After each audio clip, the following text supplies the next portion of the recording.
पंढरपूर नगरपालिकेच्या उपनगराध्यक्षपदासाठी निवडणूक व नामनिर्देशन प्रक्रियेसाठी आयोजित सर्वसाधारण सभेत भालके व परिचारक गटामध्ये जोरदार गोंधळ झाल्याचं चित्र पाहायला मिळालं। सभेदरम्यान नगरसेवक लक्ष्मणभाऊ शिरसट यांनी तर परिचारक गटातील कोणत्याही नगरसेवकांना भरसभेत पालिकेचा सन्मान स्वीकारू दिला नाही। या घटनेमुळे प्रभागातील वातावरण चांगलेच तापले। या गोंधळानंतर नगराध्यक्ष प्रणिताताई भालके यांनी प्रसार माध्यमांशी संवाद साधताना आपली भूमिका स्पष्ट केली। जर तुम्ही अरे कराल तर आम्ही कार्य करू, मी बहुजनांची नेते आहे असं ठाम मत त्यांनी व्यक्त केले। आपण कोणत्याही प्रकारचा जातीवाद न करता सर्वसामान्य जनता व बहुजन समाजातील नागरिकांनी आपल्याला निवडून दिलं असल्याचंही त्यांनी नमूद केलं आहे। नगराध्यक्षा प्रणिताताई भालके यांनी यावेळी नगरसेवक लक्ष्मणभाऊ शिरसट यांच्यासह उमेश परिचारक यांनाही अप्रत्यक्षपणे टोला लगावत लोकशाही पद्धतीने कामकाज व्हावे अशी अपेक्षा व्यक्त केली। या संपूर्ण घटनेमुळे पंढरपूरच्या राजकीय वर्तुळात चर्चांना उधाण आले असून पुढील घडामोडीकडे सर्वांचं लक्ष लागलं आहे।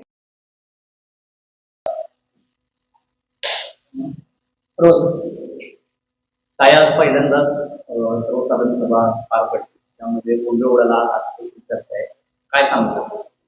आज आपल्या नगरपालिकेची पहिली सभा होती, सर्वसाधारण पहिली सभा होती आणि ह्या सभेमध्ये शासकीय प्रोग्रामनुसार दोनच विषयाची हे होती मान्यता की एक उपाध्यक्ष निवड आणि दुसरी स्वीकृत नगरसेवकांच्या निवडीवर, एवढ्याच विषयावर ही सभा चालणार होती। आणि आज सभा सुरू झाल्यानंतर सभेमध्ये उपाध्यक्ष निवड आणि स्वीकृत नगरसेवकांची निवड झाली। त्यानंतर निवडून आलेल्या सर्व सन्मान्य सदस्यांची तिथं सत्कार होणं म्हणजे शुभेच्छा देण्यासाठी त्यांचे सत्कार नगरपालिकेमार्फत ठेवलेले होते। त्या अनुषंगाने तिथं सत्कार होत असताना समोरच्या पार्टीकडून म्हणजे विरोधकांकडून एका व्यक्तीने उठून सांगितलं की आमच्यातले कुणीही सत्कार घेणार नाही आणि तुम्ही म्हणजे भयमुक्त आणि दहशतमुक्त पंढरपूर करणार होता ना, असा म्हणजे बोलून दाखवलं। तर मला त्यांना एवढं सांगायचं की नक्कीच आम्ही भयमुक्त आणि दहशतमुक्त पंढरपूर करण्यासाठी तिथं आलेलो आहोत आणि मला सर्वसामान्य नागरिकांना आव्हान एवढंच करायचं आहे की सभागृह चालत असताना, सभागृहामध्ये कामकाज पाहत असताना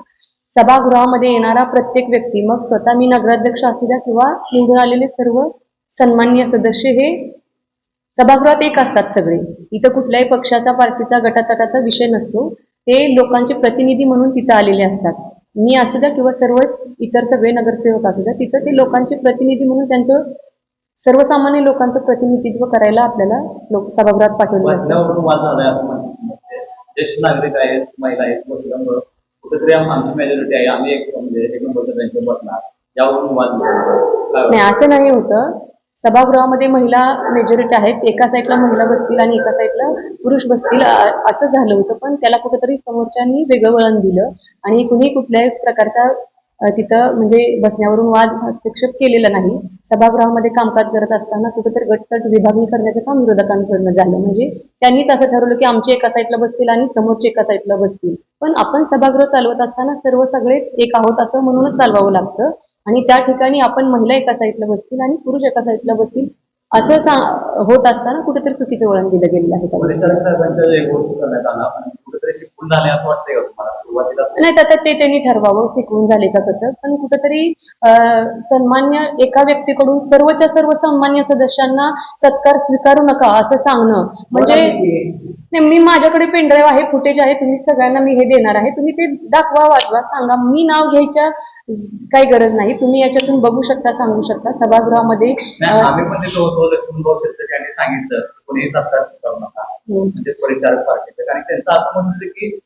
ज्येष्ठ नागरिकांचा आणि आमचा म्हणजे सन्मान केला नाही, त्यामुळे सन्मानच चालू होता ना, अजून मी आले नव्हते। नाही, एक लक्षात घ्या, काही जे नगरसेवक होते त्यांचं असं मत होतं की बाबा आम्ही सत्तेत आहे, काही नगराध्यक्ष आहेत, त्यामुळे आम्ही इकडच्या बाजूला। मी कुठे तिथे येऊन कसली सूचना केलेली नाहीये। नाही, माझ्या नगरसेवकांकडूनही नाही, त्यांनी सांगितलं होतं की महिला एका साईडला बसतील आणि पुरुष एका साईडला बसतील। आता इथून पुढच्या काळामध्ये प्रभाग वाईज बसवलं जाईल सगळ्यांना, ठीक आहे, म्हणजे बसण्यावरून वाद होत असतील तर प्रभाग वाईज सगळ्यांना बसवलं जाईल।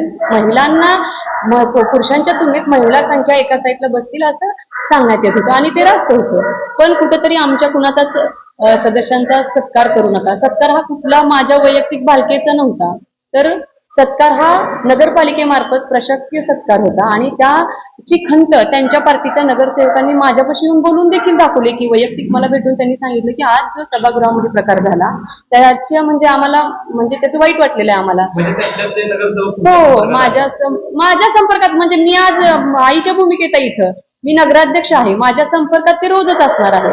प्रत्येक कामकाज करत असताना आम्हाला रोज सगळ्यांना मिळूनच कामकाज करायचं आहे आणि हे करत असताना त्यांच्यातल्या लोकांनी मला ही खंत बोलून दाखवली आहे की आज सभागृहात जे झालं ते चुकीचं झालेलं आहे. भालके व भोसलेंना रोखण्यासाठी तीर्थला उमेदवार दिले असे नाही, असं नाही म्हणता येणार. भालके भोसलेंना कुणाला रोखण्यासाठी नाही. ज्या म्हणजे आम्ही जो जयघोष केला की भयमुक्त दहशतमुक्त पंढरपूर आपल्याला करायचं आहे आणि कदाचित सभागृहात भय माजवण्यासाठी किंवा दहशत ठेवण्यासाठी कुणीतरी एक त्या संबंधित व्यक्ती तिथं नियुक्त केलेला गेलेला आहे आणि सभागृहात जर असं कोणी येऊन सभागृहाच्या म्हणजे कामकाजामध्ये दखल देऊन बाहेरची लोकही तुम्ही फुटेज घ्या. पत्रकार बांधवांना माझी विनंती आहे की बाहेर कोणी कुणाची लोक घेऊन आलं होतं आणि सभागृहामध्ये चुकीच्या रीती घुसण्याचा प्रयत्न केला, सभागृहामध्ये येऊन चुकीच्या प्रकारच्या घोषणा दिल्या गेल्या. सभागृहाचं कामकाज चालत असताना सभा चालू असताना असा प्रकार घडणं योग्य आहे का हे तुम्ही तपासून बघा आणि कोण लोक आले होती ते पण तुम्ही तपासून बघा. सीसीटीव्ही फुटेज मागून घ्या. संबंधित सभागृहामध्ये कामकाज चालू असताना सदस्यांचा सत्कार करणं, त्या सभागृहात निवडून येणाऱ्या सदस्याचा सत्कार करणं हे सभागृहाचं कर्तव्य आहे. आणखी एक प्रश्न, त्यांच्यावर अनेक आरोप आहेत, भूखंड लाटले वगैरे, तुम्ही एक नगराध्यक्ष आहात, त्याची चौकशी तुम्ही लावणार आहात? त्या गोष्टीवर आम्ही त्या ह्याच्याने विचार करूनच हे करू.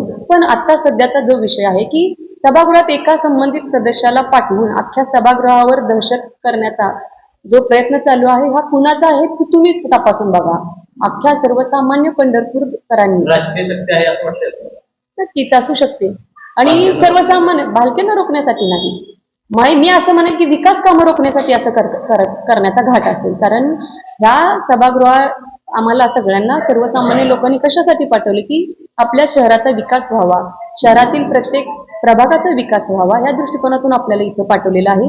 आणि तसं घडत असताना कुणीतरी तिथं जबरदस्ती संबंधित सदस्यांवर करणं हा प्रकार अतिशय अशोभनीय आहे आणि ह्याचे तपास तुम्ही करावा. फुटेज समोर आहे. काही शेवटचा प्रश्न, ज्या पद्धतीने आता तुम्ही विकासाचा मुद्दा बोलताय त्याच पद्धतीने उमेश मालक यांनी सांगितलं होतं तुम्ही काँग्रेसचा आणि जातीवाद झाल्यामुळं नगराध्यक्ष आमचा पडला, त्यासाठी तुमचं तरी दल डोळ्यात आहे? मला असं काही वाटत नाही. ह्या विषयावर मी म्हणजे मी बहुजनांचं नेतृत्व करणारी व्यक्ती आहे आणि आमच्यासोबत निवडून येणारा प्रत्येक देखील मग माझे 11 असू द्या, अपक्ष 1 असू द्या, समोरचे 24 सगळेच बहुजनांचं नेतृत्व करणारे लोक आहेत. त्यामुळं तर सर्वसामान्य सगळ्या लोकांनी प्रत्येक माणसाने जातीने नाही तर प्रत्येक माणसाने आम्हाला मतदान केलेलं आहे आणि कुठेतरी या माणसांचा अपमान समोरची करत असतात. काही सुरुवातीला आज गोंधळ बघायला मिळालाय, 5 वर्ष तुम्हाला कार्याकडे करायचं आहे तर प्रत्येक गोष्टीला तुम्हाला विरोध करतो कारण मेजॉरिटी जास्त आहे, पण तुमचा विकास कसा मिळेल?